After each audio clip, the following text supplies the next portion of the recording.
नमस्कार, स्वागत है आपका भारत लाइव में। मैं हूं आपके साथ विशाल यादव। मैं भी मौजूद हूं पटना के सबसे रिहायशी इलाकों में से एक है, नाम है इस जगह का स्टैंड रोड। स्टैंड रोड पर स्थित जितने भी आवास हैं सभी आवास सरकारी हैं और कहा जाए चौक चौगन बंद रहते हैं सभी आवास में।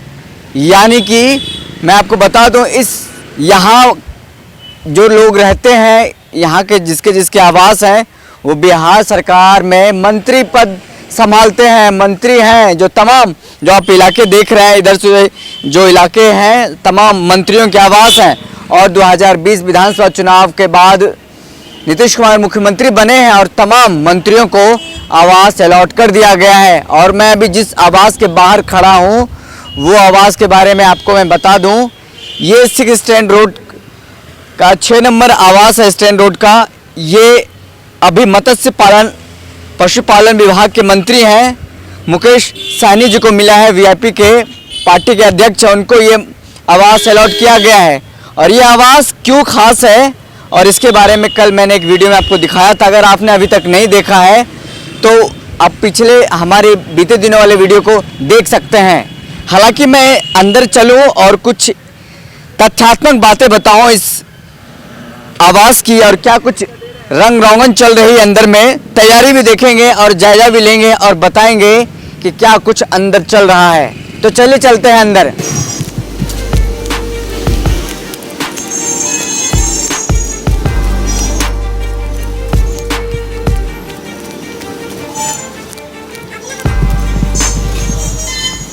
तो हम प्रवेश कर गए हैं। आवास संख्या 6 है। मुकेश सहनी जी का ये आवास अलॉट किया गया है। मत्स्य पालन पशुपालन विभाग मिला है उनको, मंत्री बने हैं इस बार 4 विधायक जीत करके एनडीए की सरकार में। यही वो आवास है जो कि अलॉट किया गया है, आवंटित किया गया है बिहार आवास विभाग के द्वारा, नीतीश कुमार के मंत्रिमंडल के द्वारा, आवास विभाग के द्वारा दिया गया है मुकेश सहनी जी को। और क्या कुछ हो रही है यहाँ देखिए, डेंटिंग पेंटिंग का काम चल रहा है। कई सालों से ये आवास खाली था, इसमें साफ सफाई हो, फिर से रिस्ट्रक्चर किया जाता है, कंस्ट्रक्शन फिर से शुरू किया गया है क्योंकि मंत्री जी आएंगे तो तैयारी तामझाम तो पूरी होनी है। मुकेश सहनी की बात करें, मुकेश सहनी पहले मुंबई में रहते थे, मुंबई में सेट डिज़ाइनर का काम करते थे। सेट डिज़ाइनर से काय को राजनीति में आए और नेता बन गए और वीआईपी पार्टी की अध्यक्ष बन गए। वीआईपी पार्टी को उन्होंने बनाया, विकासशील इंसान पार्टी नाम है उनका, जिसके कि वो अध्यक्ष हैं और उनको ये बंगला अलॉट किया गया है। हालांकि क्या कुछ इस बंगले की कहानी है, 2010 से क्यों ये खास रहा है, इसके बारे में पिछले वाले वीडियो में हमने बताया है कि 2010 से 2 भी लगातार मंत्री आए हैं, वो इसमें 5 साल नहीं टिक पाए हैं। क्यों नहीं टिक पाए आपको पिछले वाले वीडियो देखना होगा, बहुत इंटरेस्टिंग वीडियो है, भूलिएगा मत। और यहाँ जो तैयारियाँ चल रही है, अंदर में क्या कुछ साजो सामान की व्यवस्था की जा रही है, कहाँ से कारीगर बुलाए गए हैं, कहाँ से इंजीनियर आए हैं इसको सजाने के लिए, क्योंकि मंत्री जी अब रहेंगे तो व्यवस्था तो टाइट होनी चाहिए। इसको लेकर के तमाम तैयारियां की जा रही है। आपको हम कुछ झलक दिखाने जा रहे हैं इस आवास की, इस बिल्डिंग की, जिसकी पता चलेगा कि मुकेश सहनी काफ़ी जिस तरह से उनका व्यक्तित्व रहा है, वो सेट डिज़ाइनर का काम करते थे, बॉलीवुड से राजनीति में आए हैं और वही अब बंगले में भी देखने को मिलेगा कि वो साजो सामान क्या क्या लगते हैं इस बंगले में और क्या क्या खासियत है उस सामान की और कितनी कीमती सामान लगने जा रही है इस बिल्डिंग में, इस आवास में। वो तो जब बन के रिस्ट्रक्चर हो करके तैयार होगा तब पता चलेगा। और साथ ही कई लोग यहाँ पे मौजूद हैं, कई इंजीनियर्स हैं, कई सेट डिज़ाइनर हैं जो बाहर से ही बुलाए गए हैं स्पेशली इस आवास को डिज़ाइन करने के लिए, फिर से रिकंस्ट्रक्ट करने के लिए, सजाने के लिए। कौन है जल्दी ही मिलाने वाले हैं आपको। इससे पहले थोड़ा सा और एक झलक दिखला दें इस आवास की। देखिए वो आवास, डेंटिंग पेंटिंग का काम चल रहा है, मतलब कहें तो अब पूरी तैयारी में है। मंत्री जी पधारने वाले हैं कुछ ही दिनों में, जैसे ये खत्म होगा डेंटिंग पेंटिंग मंत्री जी पधारेंगे और आवास आवंटित करना, आवास खाली करना, ये कहानी बहुत लंबी है। आपने 2018, आपको तो याद होगा कि तेजस्वी यादव जब आवास खाली कर रहे थे तो क्या क्या उससे निकला था और कितनी जहमत उठानी पड़ी थी प्रशासन को खाली कराने में। चलिए आइए जानते हैं, हमारे साथ मौजूद हैं जो कि इस आवास को डिज़ाइन कर रहे हैं, रिकंस्ट्रक्ट करने की काम कर रहे हैं। इनको मिला है जिम्मा। क्या नाम हुआ सर आपका? मेरा नाम प्रदीप है, प्रदीप झा। मैं बॉम्बे से हूँ, वहाँ फिल्म इंडस्ट्री में आर्ट डायरेक्टर हूँ। माननीय मंत्री जी मुकेश जी से मेरा बहुत छोटपन से, जब ये शुरू में बॉम्बे गए थे तब से हम लोग एक साथ काम किए हैं। मुझे याद है उसमें DD1 पे स्वाभिमान सीरियल आया करता था, तब से हम लोग साथ हैं और आज तक साथ हैं हमेशा। तो इन्होंने स्पेशली कि बिहार में जब इन्हें ये बंगला अलॉट हुआ, कुछ किंवदंती यहाँ पे अजीब सा फैला हुआ था, तो उस चीज़ से, जबकि हम बॉम्बे में रहते हैं, वहाँ के फिल्म इंडस्ट्री में काम करते हैं, हिंदू होने के नाते आस्था है भगवान पे, सुनते आए हैं भूत प्रेत इन सब चीज़ों पे, पर बिल्कुल मॉडर्न ख्याल में ये सब बिल्कुल नहीं जाता। और जिस दिन मैं इस बंगले में पहला बार कदम रखा तो इतना पॉजिटिव वाइब्रेशन है। एक्चुअली कर्म, अपने गीता का पहला लाइन है, कर्म प्रधान विश्व करी राखा। अगर हम बुरा काम करेंगे तो बुरा फल मिलेगा ही, और अगर हम अच्छा काम करते हैं तो अवश्य उसका अच्छा परिणाम मिलेगा। और ये बहुत बचपन से बहुत स्ट्रगल करके यहाँ तक पहुँचे हैं मुकेश जी, तो आगे भी बहुत अच्छा करेंगे इस बिहार के लिए। मतलब वो सोच के आए कि बहुत अच्छा कुछ करना है, तो उन सब चीज़ों से बहुत ऊपर उठ के उन्होंने जानबूझ के ये बंगला लिया कि हम यहाँ पे ही रह के देखें कि हाँ कितना पॉजिटिविटी और कितना निगेटिविटी है इस बंगले में। जी क्या नाम हुआ, फिर से बताएं हमारे दर्शकों को, क्या नाम हुआ आपका सर? मेरा नाम प्रदीप झा है। आप मुंबई से आए हैं, आर्ट डिजाइनर हैं, आर्ट डायरेक्टर हैं, तो ये मुंबई से आए हैं बाकायदा मुकेश सहनी जी का बंगला को डिजाइन करने के लिए, रिकंस्ट्रक्ट करने के लिए, फिर से उसको नए डिजाइन में तैयार करने के लिए। आपको पता है फिल्म इंडस्ट्री में किस तरह से डिजाइन होते हैं, किस तरह से कितने खूबसूरत और कितना महंगा महंगा सामान लगाया जाता है, उसमें 100 करोड़ रुपए खर्च होता है एक मूवी बनाने में। तो बताइए किस तरह से आपको उस सौंदर्यता मूवी की जो चमक धमक होती है उसके पीछे की कहानी सब कुछ करते हैं। सर हमारे साथ मौजूद हैं, ये सब कुछ करेंगे। ये बताइए कि पैसा तो बहुत लगता हुआ इसमें से?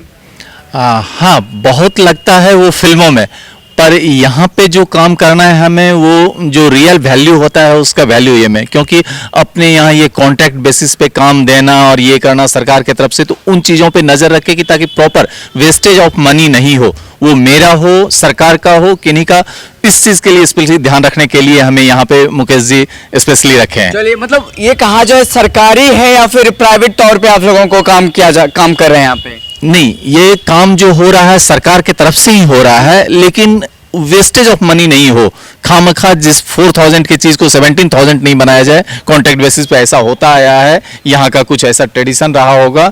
हाँ, तो उस चीज पे ध्यान रखने के लिए कि कहीं भी वेस्टेज ऑफ मनी नहीं हो, चाहे माननीय मंत्री जी का वो खुद का पैसा हो या सरकार का पैसा हो, एक एक पैसे पे ध्यान रखने के लिए यहाँ रखा गया है। चलिए, यहाँ तो बात क्लियर हो गया कि वेस्टेज ऑफ मनी ना हो, लेकिन बिहार सरकार में वेस्टेज ऑफ मनी का क्या मतलब है आपको पता ही है कि क्या क्या मनी वेस्टेज कहाँ कहाँ हो रहे हैं।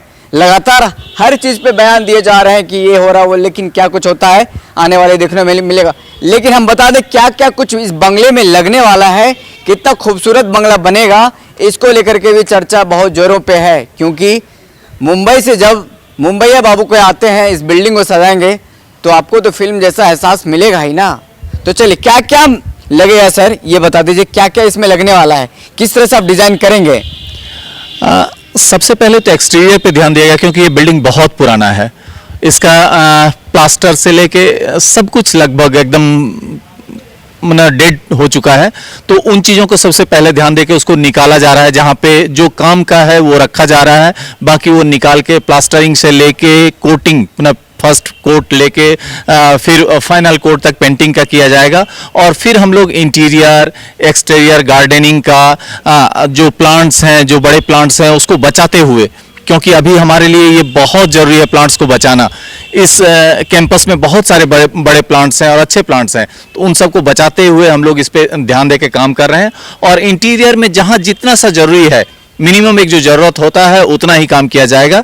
कहीं पे भी खामखा बहुत महंगा चीज़ यूज़ कर लेना, बहुत महंगा चीज़, अभी जैसे इसका टाइलिंग अच्छा है, इसका अंदर इलेक्ट्रिकल वर्क अच्छा है, तो उन सब चीज़ों को बिल्कुल ही चेंज नहीं किया जाएगा, वही रहेगा। और उस सब को ध्यान में रखते हुए हम लोग इंटीरियर का काम करेंगे सर। चलिए हम लोग चलते रहेंगे और बात करते रहेंगे, क्योंकि ये बंगला सभी दर्शकों को दिखाना है और क्या कुछ नया लुक होने जा रहा है ये आपसे जानते हुए रहेंगे। क्योंकि बिहार सरकार में जो मंत्री हैं, पशु पालन विभाग उनको मिला है, और कितना लगभग खर्च आ जाएगा टोटल, लाख में या फिर करोड़ों में, क्या कितना? क्योंकि सेट डिज़ाइन की हम बात करते हैं तो फिर उसमें देखते हैं बहुत एक बिग अमाउंट होता है उसमें। इसमें कितना करोड़, फिर लाख आएगा फिर करोड़ आएगा क्या? क्योंकि मंत्री हैं, मंत्री जी के पास तो पैसे की कमी है नहीं, तो इन्होंने कहा चलो ठीक है अच्छे से डिज़ाइन किया जाए। नहीं, एक्चुअली क्या होता है, फिल्मों में जब हम जाते हैं तो सबसे पहले तो हमें वो लैंड मैंने हायर करना होता है, उसका अलग कॉस्ट होता है। फिर हम मटेरियल हायर करते हैं, उसका अलग कॉस्ट होता है। और फिर वहाँ पे बिल्ड करके और फिर हमें उसे डिसमेंटल करना पड़ता है, क्योंकि वो लैंड हम कुछ दिनों के लिए भाड़े पे लेते हैं। यहाँ पे हमें गवर्नमेंट के तरफ से स्पेस दिया गया, एक कंस्ट्रक्ट बिल्डिंग दिया गया, सिर्फ उसमें रिपेयरिंग का जरूरत है, उसका इंटीरियर का, उसका देखभाल का जरूरत है। इसलिए यहाँ पे बहुत अधिक कॉस्ट लगने का मुझे नहीं संभावना दिखता। शायद अगर टोटल इंटीरियर से लेके फर्नीचर वगैरह ये सब भी देखें तो I think near about 15 to 20 lakhs के आसपास एवरीथिंग, क्योंकि बड़ा कमरा है, बड़े एरिया बहुत बड़े हैं, छोटे बड़े सब मिला के नियर अबाउट फर्स्ट फ्लोर पे 17 रूम्स हैं और फिर सेकंड फ्लोर पे इतने ही रूम। तो इस पे मिनिमम भी अगर कुछ भी फर्निशिंग किया जाए, फर्नीचर डाला जाए, ये वो तो तकरीबन इतने 20-22 के आसपास तो खर्च हो गई। चलिए, तो इन्होंने बता दिया है कि क्या कुछ तैयारी होने वाली है और कितना रकम लगने वाला है। 20 से 22 लाख रुपया लगने वाला है इस आवास के साजो सामान को लगाने में, या फिर कहें पूरी तरीके से फिर से तैयार करने में। ऐसे आवास की खूबसूरती तो हमने आपको दिखाया बाहर से क्या कुछ है, डेंटिंग पेंटिंग चल रही है। हम सर से बात करेंगे अब कुछ देर के लिए फिर, और हम चलते हैं थोड़ा सा और पीछे का जो कैफेटेरिया है या फिर क्या कुछ चल रही है तैयारी, उस चीज़ों को भी फोकस करेंगे। इन्होंने बताया कि 15 से 20 लाख रुपया लगेंगे इसको रिकन्स्ट्रक्ट करने में, फिर से जो साजो सामान के चीज़ें लगाने हैं उसको लेकर के तमाम चीज़ें बाहर से आएंगी। बिहार में तो मुश्किल मिलना लगता है, लेकिन जो कुछ भी सामान आएगा वो कॉस्टली लग रहा है। कि लगातार जो हम बात करें मुकेश सहनी जी की, उनको मंत्री पद में ये आवास अलॉट हुआ है आवास विभाग की तरफ से, और इस आवास का खासियत क्या है, क्या कुछ मनहूसता वाली कहानी है, हमने आपको बीते दिनों बताया था। लेकिन चलिए थोड़ा सा और आपको हम दिखाते हैं इस आवास की लुक। पीछे से आप देखिए, आइए कितना बड़ा ये आवास है।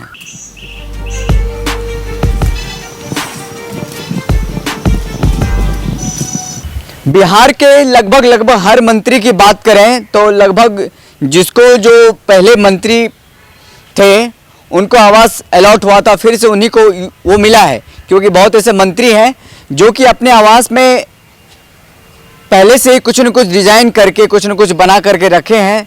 किसी ने अपने आवास पर मछली पालने का तालाब बनाया है, वो जो छोड़ना नहीं चाहते थे, फिर से उनको वही आवास मिला है।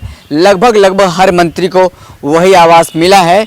वहीं तारकिशोर प्रसाद हैं, नए डिप्टी सीएम बने हैं, और रेणु देवी है, नए डिप्टी सीएम बने हैं, तो उनको अलॉट किया गया। डिप्टी सीएम जो तारकिशोर हैं उनको देश रत्न मार्ग में मिला है। वही अगर बात करें रेणु देवी की तो 3 स्टैंड मार्ग में इनको मिला है। स्टैंड रोड में 3 नंबर का बंगला उनको दिया, अलॉट किया गया। वही हम बात कर रहे हैं मुकेश सहनी की, जिनको ये 6 नंबर का 6 नंबर का बंगला स्टैंड रोड में है। यहाँ तमाम जो आप देखिएगा एक लाइन से बंगला है, वो सभी मंत्रियों के आवास है, मंत्रियों का बंगला है, मंत्रियों को ये बंगला अलॉट किया जाता है। और ये बंगला की कहानी हम बता रहे हैं कि बहुत लंबी कहानी है। कोई बंगला सरकार गिर जाता है या फिर सरकार गिर जाती है, फिर हम बात कर रहे हैं कि किसी पद के कारण, किसी वजह से इस्तीफा देना पड़ता है, वो छोड़ना नहीं चाहते बंगला, क्योंकि बंगला से लगाव हो जाता है। वही देखिए खर्च कितना हो रहा है इस काम में। इस काम में 15 से 20 लाख रुपए खर्च हो रहे हैं। मुकेश सहनी जी 15 से 20 लाख रुपए खर्च कर रहे हैं इस बंगले को रिकंस्ट्रक्ट करने में। क्या ये जायज़ है 15 से 20 लाख रुपया खर्च करना एक बंगले में? ये तो एक मिनिमम कॉस्टिंग बताया गया है। जो आर्ट डिज़ाइनर हैं, जो सेट डिज़ाइन करने मुंबई से आए हैं, उन्होंने खुद इतना चार्ज लिया होगा बाकायदा। और चलिए आइए हम थोड़ा सा ये लुक दिखा देते हैं। प्रदीप जी मुंबई से आए हैं डिज़ाइन करने के लिए मुकेश सहनी के बंगले को, और कैसा डिज़ाइन रहेगा, किस तरह का बंगला तैयार होकर के बनेगा, चलिए वो लैपटॉप के माध्यम से आपको दिखाएंगे और बताने की कोशिश करेंगे। हाँ प्रदीप जी बताइए कि किस तरह से का डिज़ाइन रहेगा, वो फोकस कीजिए डिज़ाइन पे, बताइए। ये एक्चुअली अपना पूरा ग्राउंड प्लान है अपने पूरे इस बंगले का, 6 नंबर बंगले का। ये फर्स्ट फ्लोर है, ग्राउंड फ्लोर है, और ये फर्स्ट फ्लोर है। ये देख सकते हैं first floor bungalow plan number 6 है, और ये ग्राउंड फ्लोर का प्लान है। इसमें अभी हम डिज़ाइन कर रहे हैं कि फर्नीचर प्लेसिंग का, कि किस रूम में कौन सा फर्नीचर कहाँ पे जाएगा। हाँ, कहाँ पे सोफ़ा होगा, कहाँ पे टीवी होगा, कहाँ पे बेड होगा, कहाँ पे कवर्ड होगा। ये टीवी डिज़ाइन, टीवी कैबिनेट है, ये सोफ़ा है, ये बेड है। इस तरह से अलग अलग अभी डिफाइन किया जा रहा है कि कहाँ पे क्या प्लेसिंग होगा।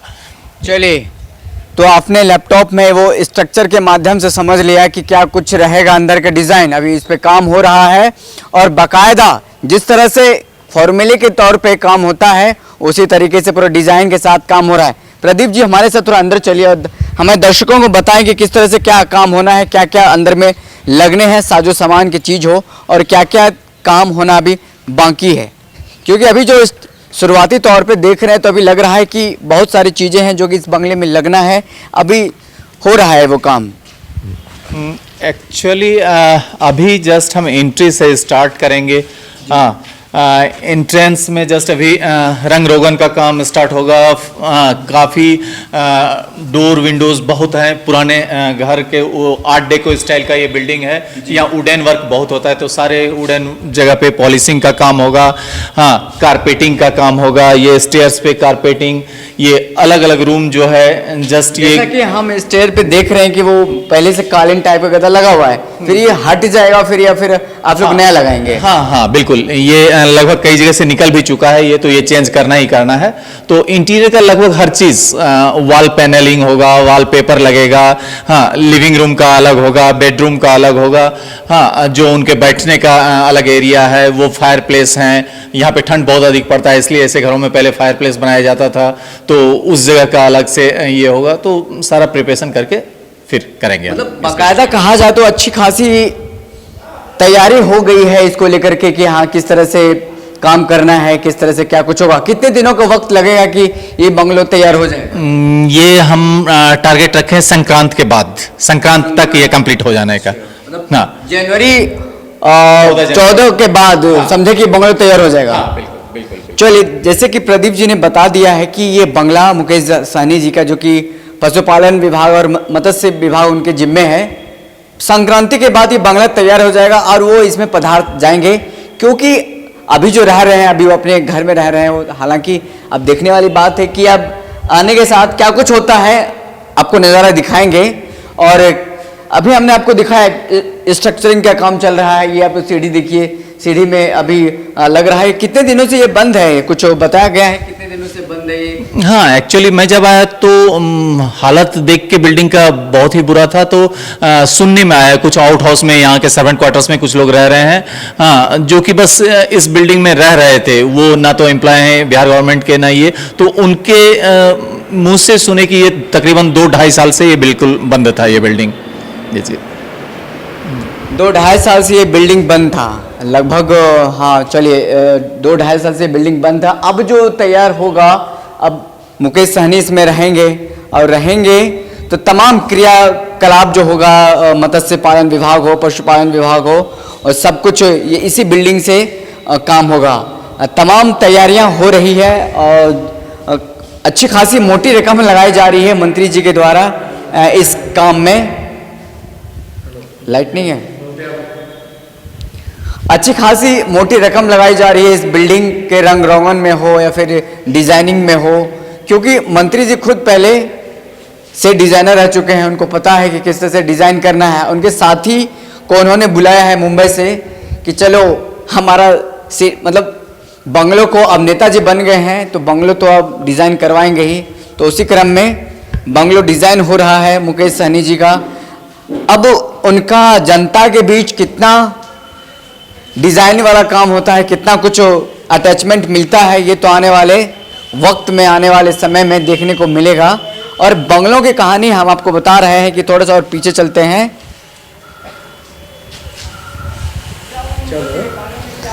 थोड़ा सा और पीछे चलते हैं, वक्त याद कीजिए 2015 जब नीतीश कुमार और राजद के साथ सरकार बनी थी, और हालांकि ज़्यादा दिन सरकार नहीं चली, 2018 में सरकार गिर गई थी। 2018 में जब सरकार गिरी थी उसके बाद 6 ऐसी लगभग उप मुख्यमंत्री बने थे तेजस्वी यादव, तो उनके बंगलों से निकला था। बंगलों खाली करने में मामला बहुत पेचीदा फंस गया, हाई कोर्ट तक मामला चला गया। उसके बाद लास्टली आखिरी तौर पे कहा जाए कि छोड़ दिया बंगला तेजस्वी यादव ने, लेकिन उसमें बहुत ही हंगामा उठा था। बंगला में इतना महंगा महंगा सामान है, इतना कुछ लगाया गया है, तेजस्वी यादव पे बहुत आरोप लगे थे कि इतना पैसा कहाँ से आया है, मंत्री जितना पैसा खर्च नहीं कर सकते हैं। लेकिन देखिए एक आम जनता के पैसे की किस तरह से दुरुपयोग होता है, ये आपको बंगलों को देख कर के पता चलेगा। आम जनता भी, ठंड का मौसम है, आम जनता खुले आसमान के नीचे सोने को मजबूर होते हैं। मंत्री जी को जब पद मिलता है, मंत्री जी पूरा रीस्ट्रक्चर करवाते हैं बंगला को, पूरा टाइल से लेकर के, गद्दा से लेकर के, सोफा से लेकर के, दीवार का रंग रोगन से लेकर के, प्लास्टर सब कुछ उतरवाते हैं, फिर से चढ़वाते हैं। लगभग 50 लाख का खर्च आने का एक उम्मीद रखा जाए कि सरकार के फंड से 50 लाख रुपया जाएगा। और इसको लेकर के 2018 में बहुत बवाल हुआ था। नेता प्रतिपक्ष अभी हैं तेजस्वी यादव, उस समय उप मुख्यमंत्री थे, और नीतीश कुमार ने पाला बदल करके बीजेपी के साथ चले गए। उसके बाद वो उप मुख्यमंत्री बन गए, डिप्टी सीएम बन गए सुशील कुमार मोदी, उनको बंगला मिलना था, लेकिन तेजस्वी यादव इस पर अड़े थे कि बंगला नहीं खाली करेंगे। उस पर बहुत बवाल हुआ था। लेकिन अब देखने वाली बात है कि मुकेश सहनी जी इस बंगले में आते हैं, किस तरह से काम करते हैं, किस तरह से प्रशासन व्यवस्था होता है, क्या जितने भी पशु पालने वाले लोग हैं या फिर मछली पालने वाले लोग हैं, उनको क्या कुछ भलाई होती है इस बंगले से, देखने वाली बात होगी। आप भारत लाइव देख रहे हैं, भारत लाइव लगातार ऐसी खबरों पर प्रमुखता से दिखाता है कि जो जन सरोकार से जुड़ा हो, मुद्दा जो गरीबों से जुड़ा हो, जो वंचितों से जुड़ा हो, जो दलितों से जुड़ा हो, हर खबर आपको राजनीति की खबर दिखाता है। और आज हम आपको मुकेश सहनी की वो बंगला दिखाने जा रहे हैं, दिखाए हैं और पूरी कहानी बताया। हमने 2 स्टोरी किया, इससे पहले आपको एक और स्टोरी आपने देखा होगा कि 10 साल 2010 से कौन कौन मंत्री आए और उनको 5 साल उन्होंने नहीं गुजारा और किसी कारणवश वो निकल गए या इस्तीफा देना पड़ गया, ये सरकार गिर गई, क्या कुछ रहा आपने देखा। लेकिन अब देखिए इसमें बहुत महंगे महंगे टाइल्स लगेंगे, बहुत महंगे महंगे सारे सामान के चीज़ें लगेंगे, अब पूरा डिज़ाइन होगा। लगभग समझिए मोटा रकम खर्च होने वाला है बिहार सरकार का इसमें। लगातार फॉलो करते हैं भारत लाइव को और देखते रहें। अगर आपने अभी तक हमारे खबर को यूट्यूब पर सब्सक्राइब नहीं किया है तो सब्सक्राइब कर लें। अगर आप हमारी खबर को फेसबुक पर देखते हैं तो फेसबुक हमारा पेज है, लाइक कर लें। धन्यवाद। अगर ये वीडियो पसंद आई और वह बिहार के राजनीति और बिहारियत से सरोकार रखेनी तो सब्सक्राइब बटन दबा के चैनल के सब्सक्राइब कर ली। ओजे एगो घंटी बा, ओकरा बटन दबा देला से कुल सटीक और मारक खबर रुआ मुफ्त में मिल जाई। अगर रुआ पत्रकारिता के हमनी के नया प्रयोग में सहयोग कर चाहतानी तो ज्वाइन बटन दबा दी। पेटीएम नंबर नोट कर ली 9386816700। धन्यवाद।